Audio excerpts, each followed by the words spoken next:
State of the Union with Candy Crawley, CNN Sunday morning, 9 Eastern. And let me ask you about al-Qaeda, because I want you to take a look at the region, Northern Africa, but the Middle East, where you have spent so much time since leaving as Prime Minister.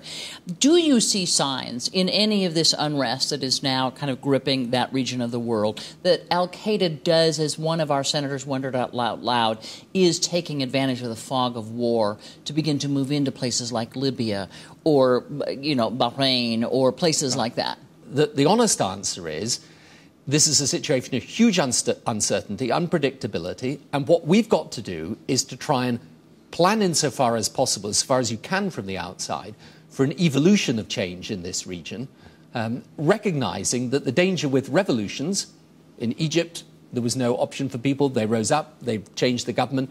But elsewhere in the region, if you can get a steady evolution of change, that is preferable, precisely because you've got these complicated forces, some of whom want what we want, freedom, democracy, and some of whom don't. And so is that a yes or a no in terms of that there are signs of elements of al-Qaeda are taking advantage? It's a yes in the sense that, of course, there will be people who will try and use the instability and the fact that they are often very well organised to subvert this process. Right. On the other hand, those modernising and democratic forces are strong and they are determined. And I think in places like Tunisia and Egypt, they will not allow the extremists to gain sway. What about Iran? Do you see signs of Iran influence in this area?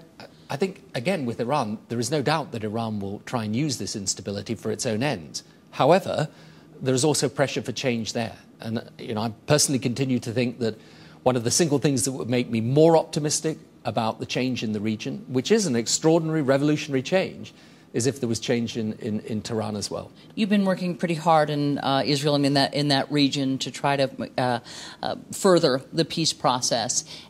I know you as an optimist, and so I bet you're going to see lots of opportunities for peace at this point for Israel, but that is not a uniformly held view. No, it's not. At this point. Do you think what's happening has made this peace process even more difficult from Israel's perspective?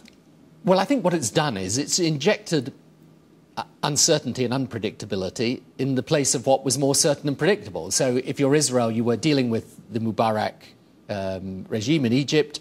You may agree or disagree, but it was predictable for Israel. Now they're dealing with an unpredictable situation. On the other hand, Israel's a democracy. And I think that long term, they see that this can be positive and beneficial.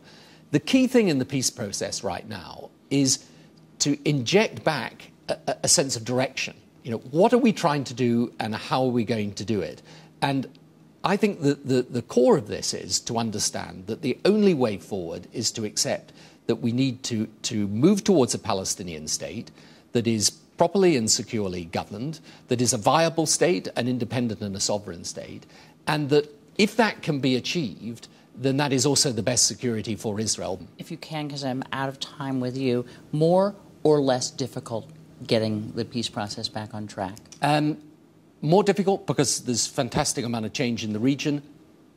Every bit, if not more urgent, to make sure that we do get progress. Former British Prime Minister Tony Blair. You have your work cut out for you. You're headed back to the region. Thank you so much for joining us. I appreciate it. Thanks, Candy.